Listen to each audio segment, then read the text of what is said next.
On day 12 of the Daniel's fast, I enjoyed this yummy rice pudding. If you would like to see how I prepared this rice pudding, stay tuned. To a pot on medium heat, we're going to add 1 cup of almond coconut milk, followed by 1 star anise and 1 cinnamon stick. Next, we're going to add a half a cup of date syrup. The link for my date syrup recipe will be found in the description box. Add 1/3 cup of unsweetened coconut flakes, followed by 1/4 cup of raisins. Then we're going to add 1 cup of sticky brown rice. My sticky brown rice recipe will be found in the description box. We're going to cook this for about 10 to 15 minutes or until the liquid has evaporated.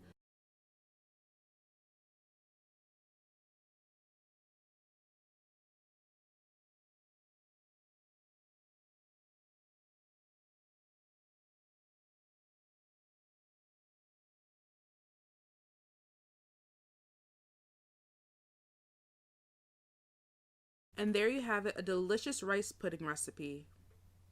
Stay tuned for the verse of the day. The Lord will fight for you, and you won't have to do a thing. Exodus 14, verse 14.